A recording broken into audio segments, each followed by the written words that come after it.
오늘은 복음을 위해서라면이라는 제목으로 하나님의 말씀을 함께 나누겠습니다. 사도 바울이 드디어 예루살렘에 도착했습니다. 3차 전도 여행을 마치고 예루살렘으로 올라가는 그 여정에서 많은 사람들이 만류했죠.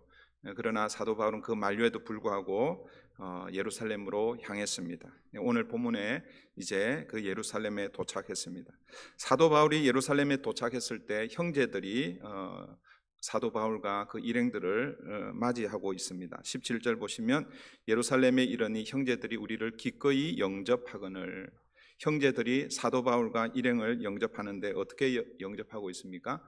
기꺼이 영접하고 있습니다. 이 기꺼이 영접한다는 것은 마음을 다해 따뜻한 마음으로 영접했다라는 그런 의미이겠죠. 물론 오늘 본문의 내용을 다 읽어보면 또 이제 우리가 계속해서 이렇게 살펴보면 사도 바울 일행을 맞이할 때 모두가 다 환영한 것은 아닙니다.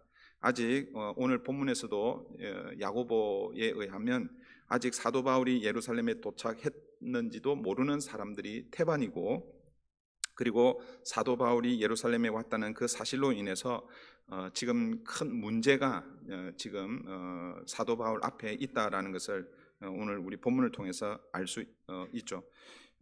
그럼에도 불구하고 오늘 본문 17절에서 얼마의 형제들은 사도 바울과 그 일행들을 기꺼이 맞아주고 있습니다. 바울 일행은 이들의 따뜻한 환영에 감사했을 것입니다.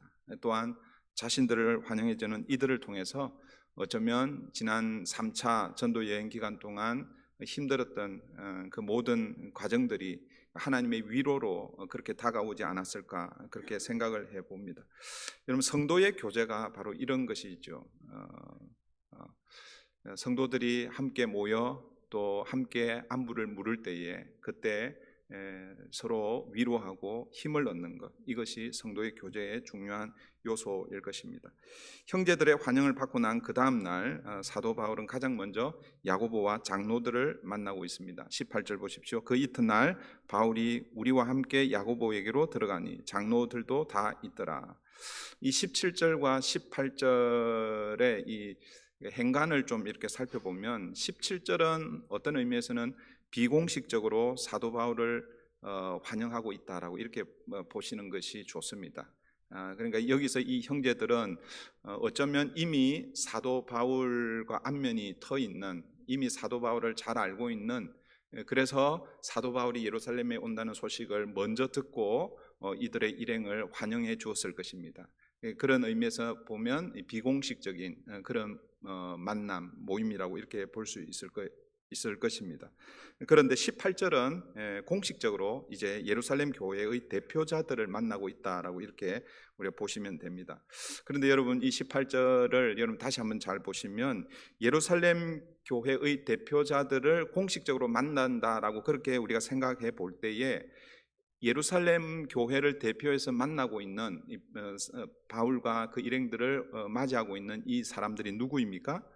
야고보와 장로들이라고 이렇게 소개가 되고 있죠. 참고로 오늘 본문에 나오는 이 야고보는 예수님의 제자 야고보가 아닙니다.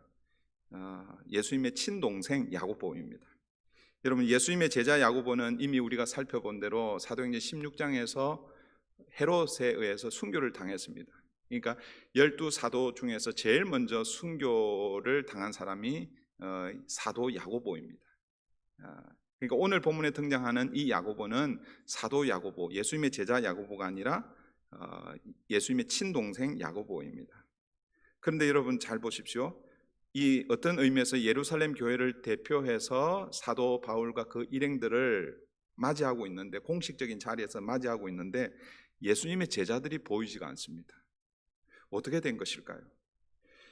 성경에서 이 예루살렘 교회의 조직이 정확하게 잘 알려져 있지는 않습니다. 그러나 우리가 사도행전을 살펴볼 때 6장까지는 예루살렘 교회를 주도적으로 이끈 사람들이 누구였습니까? 베드로를 위시한 사도들이었을 것입니다. 그런데 6장에서 헬라파 그리스도인들과 히브리파 그리스도인들 사이에 문제가 생겼을 때에 사도들이 이제 7 집사들을 세우면서 리더십을 조금씩 이양하고 있음을 우리가 알 수 있습니다. 그리고 시간이 지나면서 점차 교회의 리더십이 어떤 의미에서 예수님이 12 사도들에게서 평신도 지도자인 7집사, 그리고 이제 그때 큰 박해로 인해서 7집사 중에서도 스데반이 순교하고 빌립 집사도 또 흩어져서 사마리아로, 그리고 또 성령의 인도함을 받아서 유대 강요로, 그리고 지난주에 우리가 살펴보았을 때 어디까지 갔습니까? 가이사라까지 그렇게 가서 빌립이 그곳에서 정착해서 말씀 사역을 아마 했을 것입니다. 그러는 중에 새로운 리더십이 이 예루살렘 교회에 세워졌는데, 오늘 본문에 보면 이 야고보가, 예수님의 친동생인 야고보가 이 예루살렘 교회 전체를 대표하고, 그리고 그를 돕는 여러 장로들이 세워졌을 것이다 라고 이렇게 볼 수 있습니다. 그런 의미에서 사도들, 그러면 예수님의 12사도들은 어떻게 되었을까? 사도들이 예루살렘 교회 초기에는 어느 정도 리더십을 발휘하다가, 아마도 예루살렘 교회가 물론 이제 박해에 의해서 힘든 시간을 보냈겠지만, 그러나 어느 정도 안정을 찾고 성장하고 있을 때에 예수님의 지상 명령에 의해서 여러 지역으로 흩어져서 복음을 전했을 것이다 라고 그렇게 추정합니다. 그런데 이런 내용들은 사도행전에서 사실 나타나고 있지 않죠. 베드로만 사실은 그 행적이 10장에서 한번 나타났고, 그리고 또 10장에서 그 우리 고넬료 사건을 통해서 나타나고, 그 다음에 12장에서 그 야고보 순교할 때 베드로가 옥에 gat혀서, 그리고 이제 그 풀려나는 그 장면에서 잠깐 나타나고, 그 여러분 12장 베드로가 옥에 갇혀서 풀려나고 난 이후에 초대교회 성도들과 재한 이후에 베드로는 사라지고 있습니다. 그리고 사도행전 15장에 보면 예루살렘 공의회가 처음 열리는데, 그때 베드로가 이제 잠시 또 등장하죠. 그리고 나서는 사실은 사도행전에서요, 베드로의 행적은 거의 나타나지 않습니다. 그러니까 베드로의 행적뿐만 아니라 다른 사도들의 행적도 나타나고 있지 않죠. 그러니까 왜 그랬는지는 우리 알 수는 없습니다. 그러나 이 누가복음을 기록한 이 누가가 아마 그 사도 바울의 제자가 되어서 사도 바울이 걸어갔던 그 복음의 행적을 따라서 누가복음을 기록했기 때문에 다른 사도들의 행적을 기록하지 못했을 것이다라고 이렇게 이제 우리가 유추할 수 있습니다. 그런데 전성들에 의하면 이 예수님의 제자들이 각각 다른 지역으로 가서 복음을 전하다가 순교했다라는 그런 전성의 기록들이 있습니다. 물론 이제 그 중에 사도 요한은 순교를 하려고 했는데 하지를 못해가지고 그 이제 뜨거운 기름 가마에 이렇게 던졌는데, 그 기름 가마가 사도 요한을 이렇게 내뱉은 거예요. 그래서 죽이지를 못하고 반모섬에 유배를 보냈다. 뭐 이런 그런 소리, 그런 우리 전성들의 기록을 통해서 우리가 듣고 있습니다. 이 몇몇 제자들의 그 예를 들어서 이들이 어느 지역으로 가서 복음 사역을 했는지를 간단하게만 좀 살펴보면, 여러분 베드로의 경우에 보면 베드로 전서를 기록할 때에 수신자를 이렇게 밝히고 있습니다. 예수 그리스도의 사도 베드로는 본도, 갈라디아, 갑바도기아, 아시아와 비두니아에 흩어진 나그네에게 편지하노라라고 이렇게 편지를 쓰고 있습니다. 물론 전혀 모르는 성도들에게 편지를 쓸 수 있습니다. 그죠? 그러니까 사도 바울의 경우에는 로마 교회가 그런 경우죠. 그죠? 사도 바울은 로마서를 쓸 때에, 로마 교회 성도들에게 편지를 쓸 때에 로마를 한 번도 방문하지 않은 상태에서 편지를 쓰고 있습니다. 물론 이 베드로도 그렇게 볼 수 있을 것입니다. 그렇지만 우리가 유추하는 것은 그 베드로전서 1장에서 소개되고 있는 본도, 갈라디아, 갑바도기아, 아시아, 비두니아에 흩어져 있는 나그네 성도들에게 편지한다라고 했을 때, 적어도 사도 바울이 이 지역을 한 번씩은 다 거쳐가서 복음을 전하고 교회가 세워진, 그렇게 우리가 유추할 수 있을 것입니다. 그리고 전성에 의하면 로마에까지 가서 복음을 전하다가 그 로마에서 순교했다라고 그렇게 알려져 있습니다.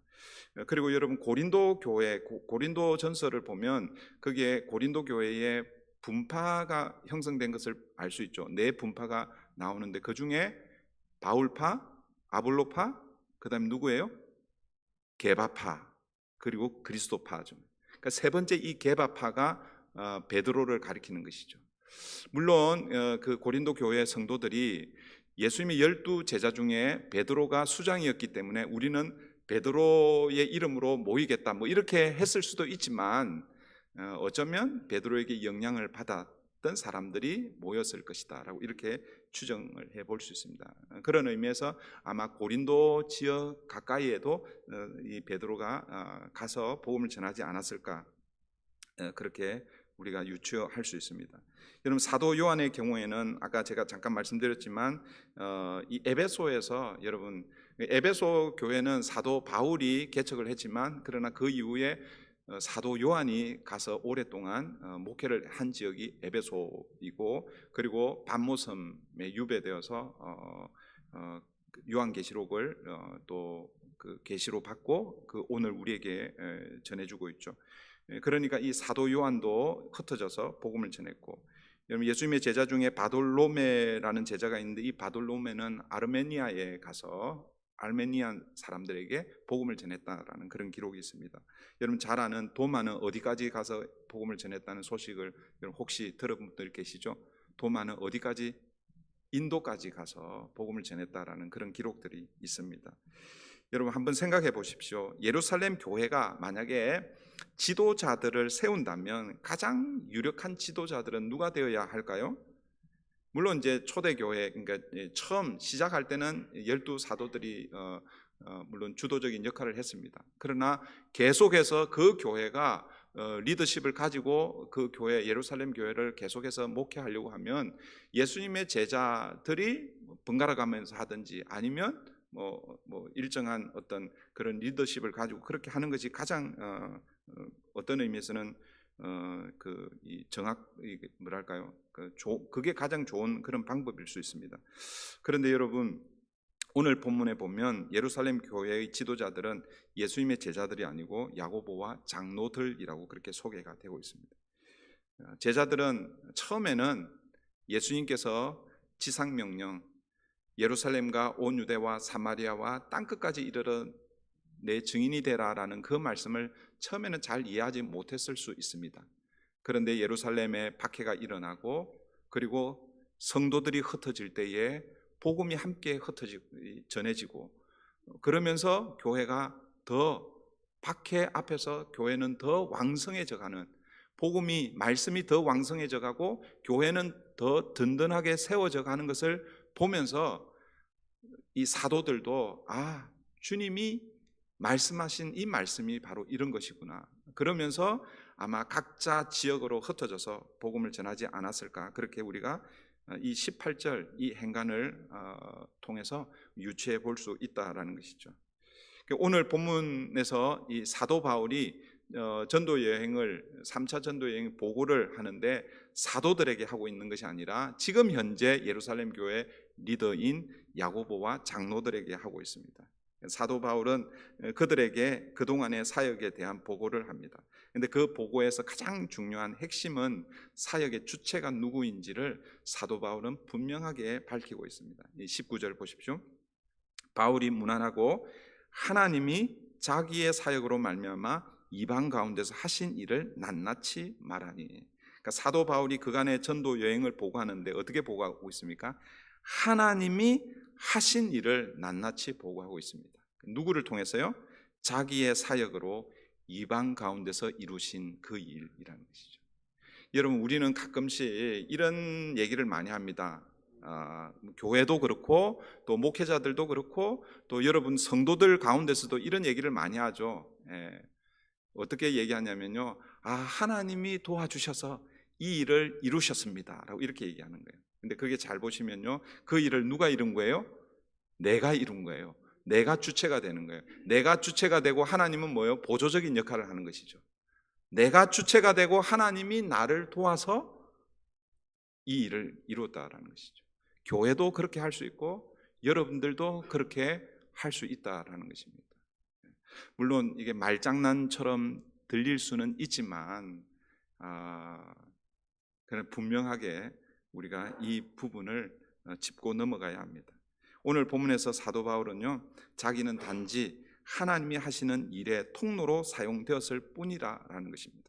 그러니까 자신의 사역을 통해서 하나님께서 하신 그 일을 지금 보고하고 있는 것이죠. 오늘 본문에 이 자신의 사역이라고 번역되고 있는 이 단어가 옛날 성경은 봉사로 번역을 합니다. 헬라어로 디아코니아라는 그런 단어이죠. 그러니까 옛날 번역으로 보면 자신의 봉사를 사용하셔서, 그래서 하나님께서 이방에 하나님이 하신 일을 낱낱이 보고했다라고 이렇게 말하고 있는 것이죠. 디아코니아, 이 봉사 혹은 사역이라고 이렇게 부를 수 있는데, 여러분 교회의 직분 중에 집사를 영어로 뭐라고 부릅니까? 디컨이라고 그렇게 부르잖아요, 그죠? 바로 이 디컨, 집사가 이 디아코니아에서 유래된 것입니다. 그러니까 집사는 어떤 직분입니까? 사역하는 자들인데, 그 사역이 우리 사역자라고 그러면은 자기도 모르게 굉장히 이렇게 좀 나는 너희들하고는 좀 달라라고 이렇게 차별이 될 수가 있습니다. 나는 사역자야 이러면은 나는 봉사자야 하는 것하고 의감이 좀 다르죠, 그죠? 근데 이 집사라는 이 직분이 사역자이긴 하지만 뭐예요? 원래 의미는 봉사라는 그런 의미입니다. 여러분 집사만 그럴까요? 그러면 장로, 권사 뭐 이런 직분들은 사역자일까? 이 집사하고는 다를까요? 그렇지 않죠, 그죠? 목사도 마찬가지입니다. 여러분 목사, 장로, 권사, 집사, 또 우리 한국에는 전도사라는 직분도 있고 또 뭐 다양한 그런 직분들이 있습니다. 근데 그 직분들은 다 뭐예요? 디아코니아, 여기에서 왔다라는 것을 여러분 기억하셔야 됩니다. 사역자이라고 그렇게 우리가 보통 얘기하는데, 그런데 사실은 더 정확한 의미는 봉사자라는 것입니다. 네, 물론 이제 사례를 받는 봉사자와 사례를 받지 않는 봉사자로 그렇게 구분하는 것이죠. 사도 바울은요, 자기의 사역, 자기의 봉사를 통해서 하나님이 하신 일을 보고하고 있는 것이죠. 오늘 우리도 마찬가지입니다. 우리의 봉사를 통해서 우리는 누구의 일을 감당하는 것입니까? 하나님의 일을 감당한다라는 사실을 우리가 기억해야 합니다. 그러므로 우리가 사역을 아무리 잘했다고 해서 우리가 칭찬받을 일이 아니다라는 것입니다. 가끔씩 저는 이 칭찬을 사실은 잘 하지는 않습니다. 칭찬을 잘 안 해요. 제 성향이 원래 그래서 그렇기도 하고, 그리고 또 우리가 칭찬을 하게 되면 칭찬을 받는 사람은 또 이렇게 뭐랄까요? 뭐라고 표현해야 되나? 또 어떤 경우에는 그 칭찬이 또 다른 또 분들에게는 또 거슬릴 수 있습니다. 그래서 혹시라도 제가 칭찬을 안 한다고 하더라도 너무 섭섭해하지 마시기를 바랍니다. 칭찬은 누구에게 들어야 되는 거예요? 하나님께 들어야 되는 거예요.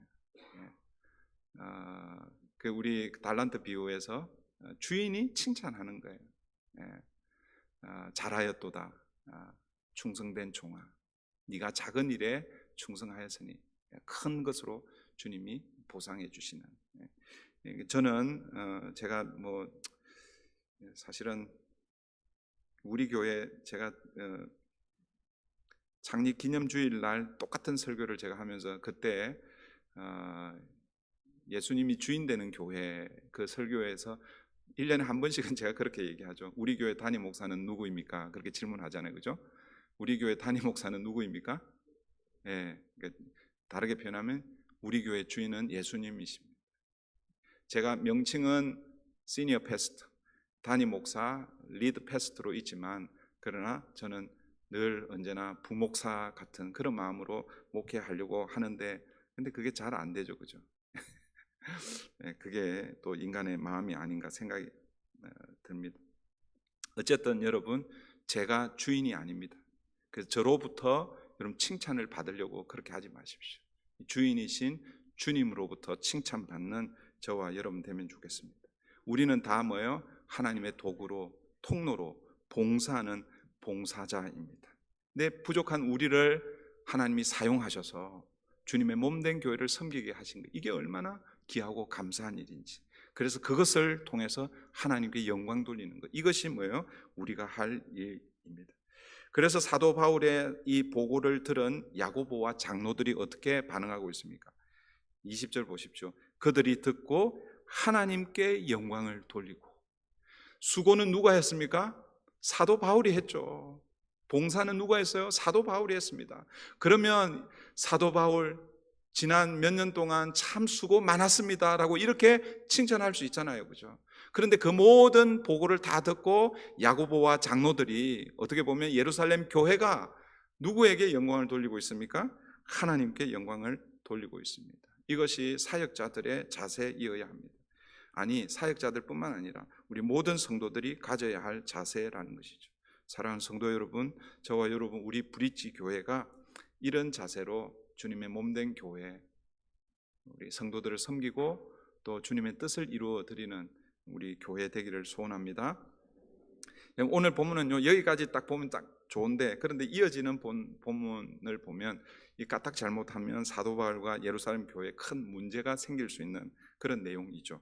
무슨 내용이냐 하면 20절 21절 보시면, 그들이 듣고 하나님께 영광을 돌리고 바울들어 이르되, 지금 야고보가 예루살렘 교회를 어떤 의미에서 예루살렘 교회에 지금 바울에 대한 좋지 않은 소문, 그것을 지금 전달하고 있습니다.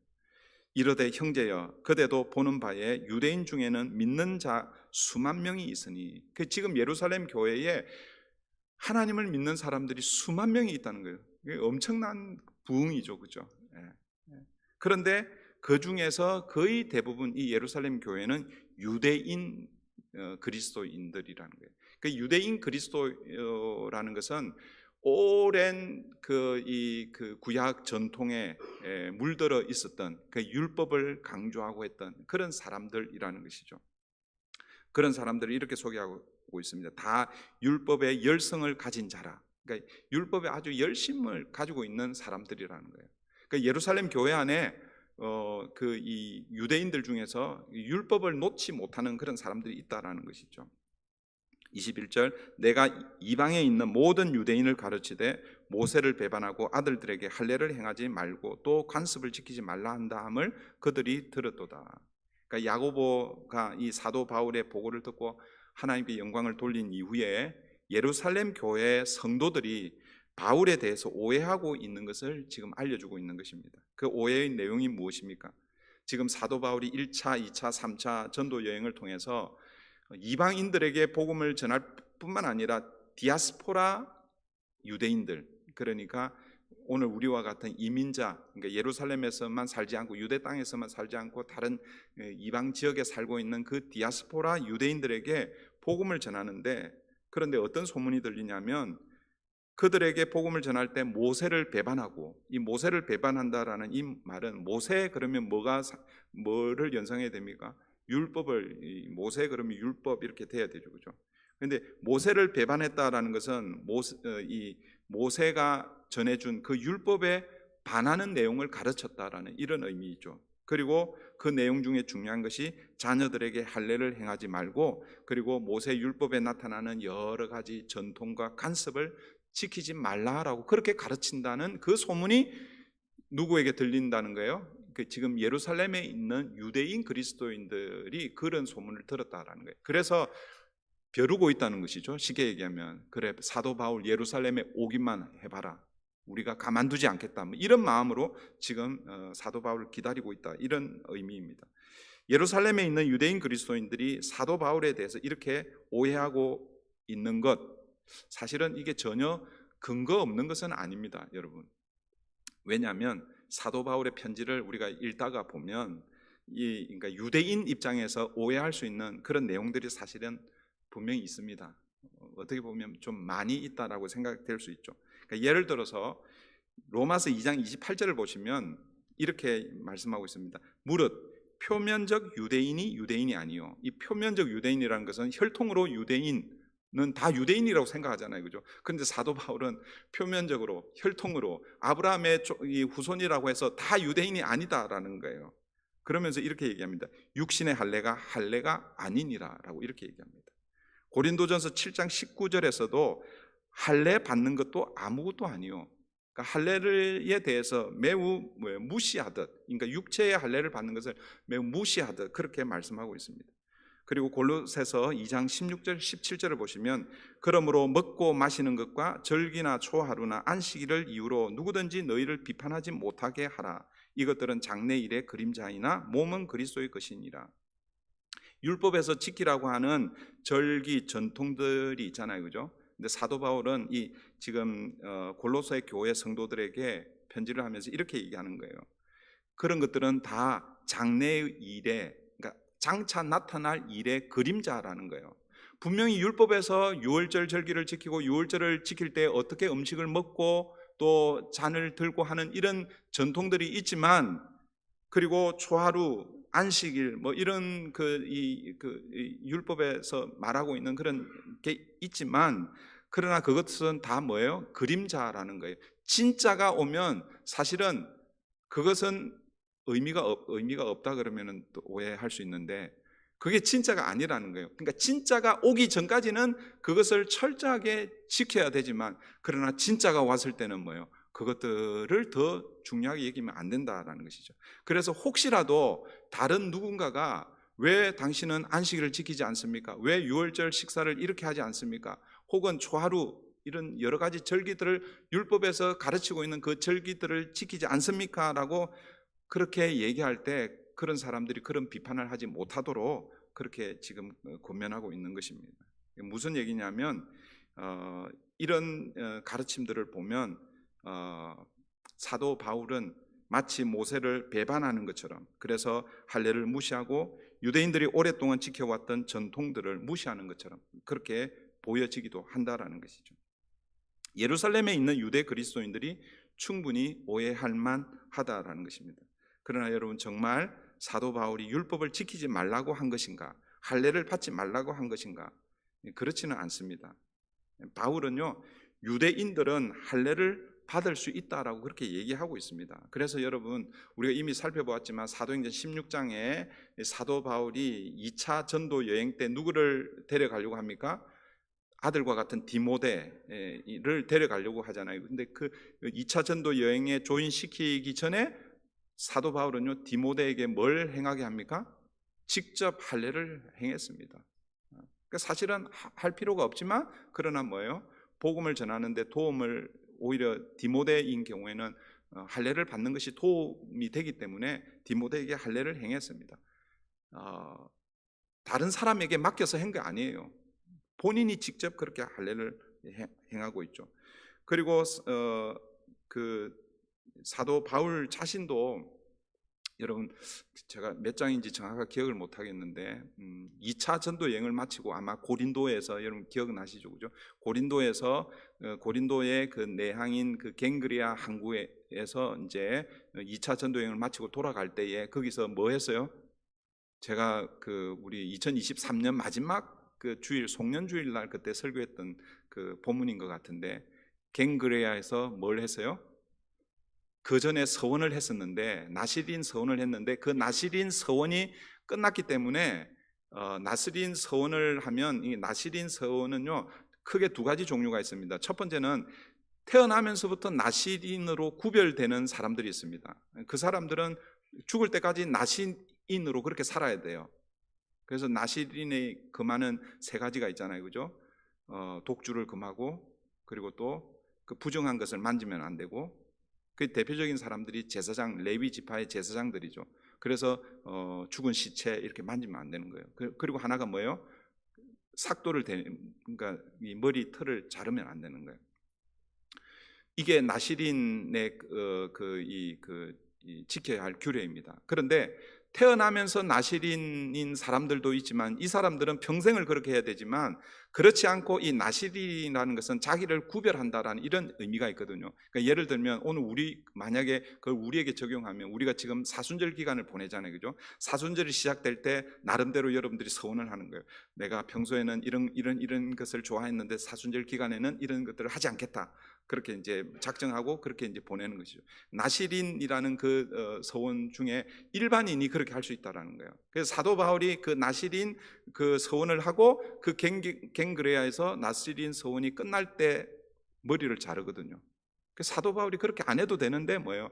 유대인들의 전통이기 때문에 머리를 자르고 있는 거예요.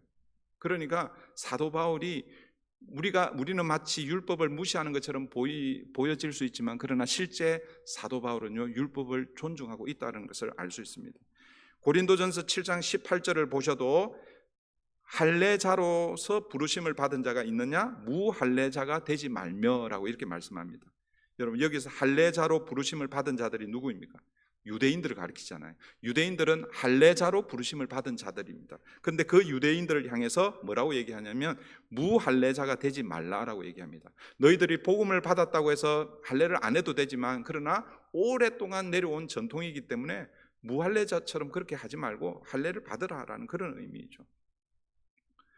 그런데 왜 사도 바울의 가르침, 서신서를 통해서 보면 마치 율법에 반하는 것처럼 할례를 무시하고 절기와 전통을 깨뜨리는 것처럼 보이는가? 여러분, 그것은요, 그때 그 상황을 이렇게 살펴보면 그것은 다 이방인들을 향한 구원의 도리가 막힐 때, 그럴 때 강조한다라는 것입니다. 그런 상황에 있을 때는 사도 바울은요, 가차없이 구약의 율법은 그림자이다, 그것을 지킴으로 구원받는 것이 아니다라는 것을 강조할 때 그렇게 편지를 쓰고 있다라는 것이죠. 그 예루살렘 교회의 지도자인 이 야고보는요, 사도 바울의 마음을 잘 알고 있었습니다. 사도 바울이 율법을 무시하고 유대인들의 전통을 깨뜨리고 하는 그런 사람이 아니라는 것을 다 알고 있었습니다. 그래서 사도 바울의 잘못된 그 오해, 그 소문을 소개해 주면서, 그리고 또 뭐도 하냐면 그 오해를 불식시킬 수 있는 그 어떤 행동도 그렇게 제시해 주고 있습니다. 그 제안을 하고 있죠. 네가 이런 오해를 받고 있는데 이런 오해는 풀어야 되지 않겠느냐. 이런 오해를 가지고 이제 하면 사실은 예루살렘 교회 유대인 그리스도인들이 지금 가만두지 않을 거라고 그런다라는 것이죠. 그래서 이런 오해는 좀 풀었으면 좋겠다. 그러면서 제안하는 내용이 22절부터 25절입니다. 22절, 25절. 그러면 어찌할꼬? 그들이 필연 그대가 온 것을 들으리니 우리가 말하는 이대로 하라. 서원한 네 사람이 우리에게 있으니 그들을 데리고 함께 결례를 행하고, 지금 이들 중에서 네 사람이 나실인 서원을 했는데 이제 그 나실인 서원이 끝날 때가 됐다라는 거예요. 나실인 서원이 끝나면 일주일 동안 그 결례, 여기서 결례는 이 정결 의식을 얘기합니다. 나실인 서원이 끝났을 때 일주일 동안 하게 되는 그걸 얘기하는데, 그런 사람들이 4명이 있다라는 것이죠. 그래서 이 야고보의 제안은 이것입니다. 그들을 데리고 함께 결례를 행하고 그들을 위하여 비용을 내어 머리를 깎게 하라. 나실인 서원이 끝나면 머리를 깎는다고 그랬잖아요, 그렇죠? 그렇게 하라. 그러면 모든 사람이 그대에 대하여 들은 것이 사실이 아니고 그대도 율법을 지키어 행하는 줄로 알 것이라. 주를 믿는 이방인에게는 우리가 우상의 제물과 피와 목매어 죽인 것과 음행을 피할 것을 결의하고 편지하였느니라. 야고보가 제안한 것, 나실인 서원을 한 사람이 이제 기간이 끝나서 하나님 앞에 이제 이 정결 의식을 하는, 그때 누구도 같이 하라는 거예요? 사도 바울도 같이 하라는 거예요. 그러니까 사도 바울은 이 나실인 서원이 끝나는 그것 때문에 하는 건 아닙니다. 사도 바울이 정결 의식에 참여하는 것은 유대인이 오랜 기간 동안 이방 지역에 이렇게 있다가 이렇게 예루살렘으로 돌아올 경우에 예루살렘 성전에 들어가기 전에 반드시 이 정결 의식을 하게 됩니다. 그래서 사도 바울은 너도 지금 3차 전도 여행을 통해서 오랫동안 이방 지역을 다녀왔으니까 너도 이 나실인 서원을 끝내는 이 사람들과 함께 정결 의식을 같이 하라라는 거예요. 그러면서 또 뭘 한 가지 더 추가를 하냐면, 그들을 위해서 이 나실인 서원을 이제 끝내고 이 정결 의식 할 때에 들어가는 비용들이 있습니다. 그 비용들을 누구에게 다 이게 떠맡깁니까? 사도 바울에게 맡기는 것이죠. 그러니까 네가 그 비용을 좀 대신 좀 대주라라는 것이죠. 왜 그렇게 했는지는 모르겠어요. 아마 이 서운한 이 네 사람이 가난해서 그랬는지 그거는 모르겠습니다. 어쨌든 사도 바울에게요, 정결 의식을 하도록 요구하고, 그리고 거기에 들어가는 비용까지 다 이렇게 하라라고 얘기합니다. 근데 여러분, 여기서 25절을 여러분 다시 한번 보세요. 25절을 보시면, 주를 믿는 이방인에게는 우리가 우상의 제물과 피와 목매어 죽인 것과 음행을 피할 것을 결의하고 편지하였느니라 하니, 사실은 22절, 23절, 24절 내용하고 25절 내용은 조금 이게 맞지가 않는 그런 내용처럼 보입니다. 그런데 여러분, 이 25절이 의미하는 것이 뭐냐면 지금 사도 바울 혼자 예루살렘에 온 게 아니죠, 그죠? 누구와 함께 있습니까? 사실은 이방 지역의 리더들, 지도자들을 대동하고 지금 예루살렘에 왔단 말이에요, 그죠? 그런데 지금 야고보와 장로들이 지금 정결 의식을 행하라고 그러는데 누구에게만 시키고 있는 거예요? 사도 베드로에게만 시키고 있는 거예요. 만약에 이럴 수 있잖아요. 이 야고보가 너도 하고 너와 함께 온 이 사람들도 하라라고 이렇게 할 수 있잖아요, 그죠? 만약에 야고보가 그런 요구를 했으면 사도 바울은 거기에서 아마 소위 말해서 대판 야고보와 싸웠을 것입니다. 왜 그럴까요?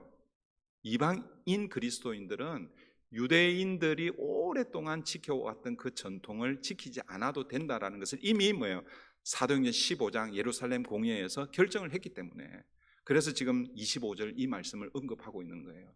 그러니까 이 25절 이 말씀을 우리가 해석하면 이런 것입니다. 너와 함께 온 이 이방인 그리스도인들은 정결 의식을 할 필요가 없다. 그러나 너는 유대인이지 않느냐. 그러니까 너는 그것을 같이 하면 좋겠다라는 그런 의미입니다. 여러분, 이런 야고보와 장로들의 제안에 사도 바울이 어떻게 합니까? 26절 우리 다 같이 한번 읽습니다. 시작. 바울이 이 사람들을 데리고 이튿날 그들과 함께 결례를 행하고 성전에 들어가서 각 사람을 위하여 제사 드릴 때까지 결례 기간이 만기된 것을 신고하니라. 사도 바울은 야고보와 장로들이 제안한 이 내용들을 행하고 있습니다.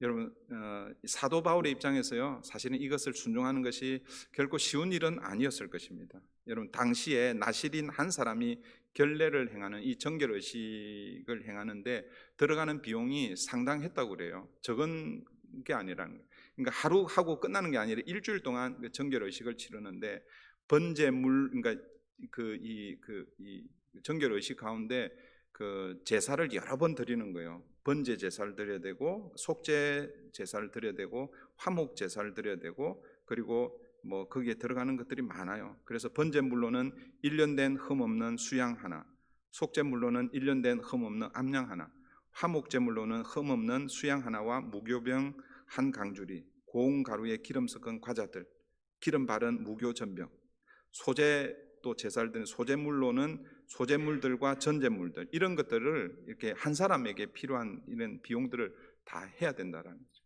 그러니까 자기를 포함해서 5명이 이 정결의식 하는데 상당한 비용이 들었다라는 거예요. 그럼에도 불구하고 사도 바울은 뭐예요? 그걸 다 이행하고 있는 거예요. 순종하고 있습니다. 그러면 왜 사도 바울은 이 야고보의 제안을 받아들여서 이 결례의식, 이 정결의식을 행하고 있습니까? 그것도 상당한 금액을 감수하면서까지 이 일을 하고 있습니까? 사도 바울 자신의 안전을 위해서 하는 것이 아니라 사도 바울이 이것을 행함으로 그가 지금까지 이방 지역에 전한 복음을 위해서 그렇게 한 것이다라는 것입니다. 무슨 얘기냐면, 여러분, 사도 바울이 지금 이 그 제안을 받아들이지 않고 정결의식을 하지 않았다고 하면 사도 바울의 소문이 정말인 줄 알고, 그리고 뭐예요? 예루살렘에 있는 유대인 그리스도인들이 사도 바울을 아마 무시할 것입니다. 그러니까 사실은 사도 바울이, 여러분, 사도 바울 서신서를 보면 알 수 있겠지만 오랫동안 사도 바울 자신의 그 사도성에 대한 도전을 얼마나 많이 받았습니까? 이 바울은 사도가 아니다.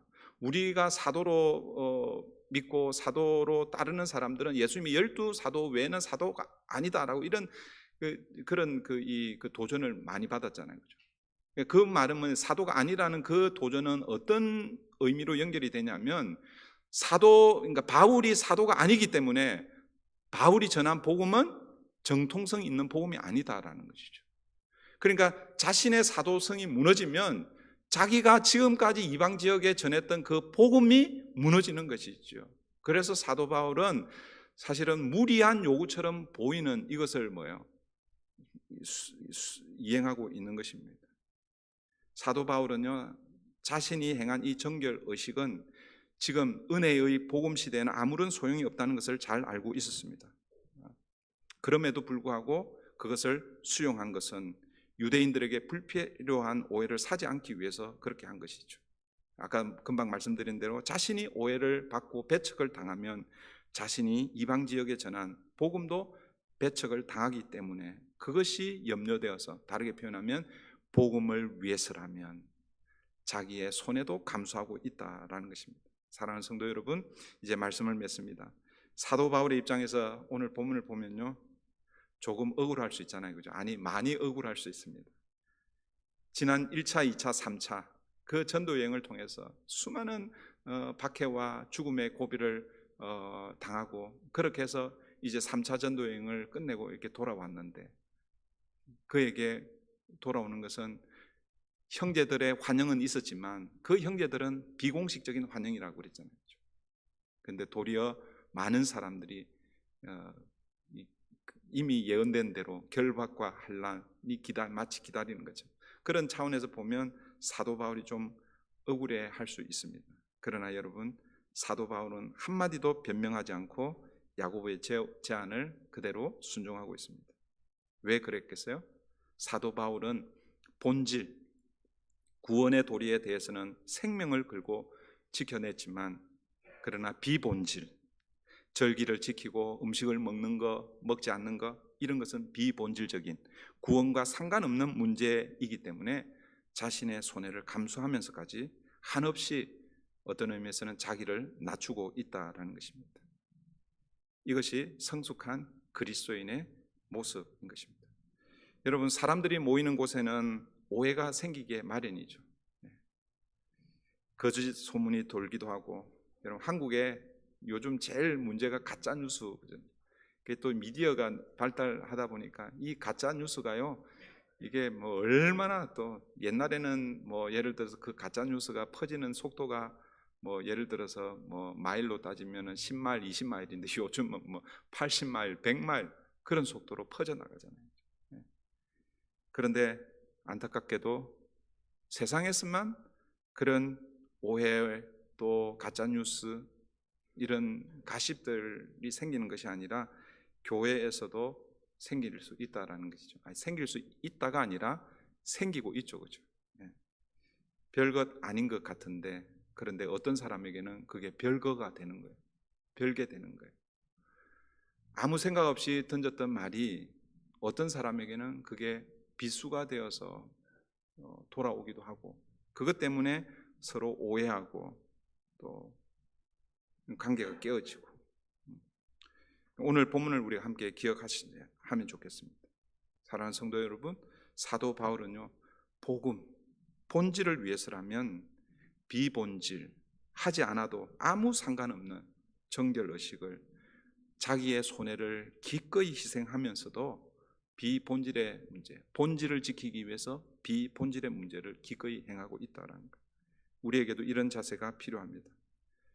함께 본질을 지켜내므로 우리 브릿지 교회가 든든하게 서갈 수 있도록 여러분 함께 동참해 주시고, 그리고 비본질적인 문제에 대해서는 그것 붙들고 내가 옳리 네가 옳리 그렇게 목숨 걸고 싸우지 말고 좀 서로 양보함으로 화평을 이루는 우리 브릿지 교회. 마지막으로 이런 얘기를 하니까 우리 교회가 마치 비본질적인 문제 때문에 막 싸우고 하는 것처럼 그렇게 오해할 수 있는데, 그런 의도로 얘기하는 게 아닙니다. 그래서 우리가 늘 항상 본질에는 강철같이 담대하게 진리를 깨뜨리는 자들에 대해서는 그렇게 우리가 맞서야 되지만, 비본질적인 문제, 뭐 이번 주 뭐 식사가 뭐 어땠니 저러니 뭐 이런 문제, 뭐 설교가 기니 뭐 짧으니 뭐 이런 문제, 그런 것은 그런 거 컴플레인 할 수는 있지만 그런 거 가지고 피 터지게 싸우지 말자라는 거죠. 이해하시겠어요? 네. 다시 한 번 더 강조합니다. 본질을 지킴으로 우리 브릿지 교회가 든든히 서가고, 비본질적인 문제에 대해서는 서로 양보함으로 화평을 이루는 브릿지 교회 되기를 바랍니다. 이제 우리의 이 화평을 위해서 주님이 십자가에 죽으셨죠. 그리고 또 마지막 성찬을 우리에게 제정해 주셨습니다. 우리 찬송가 228장 1절만 부르고 예수님께서 제정해 주신 이 성찬에 함께 참여하도록 하겠습니다.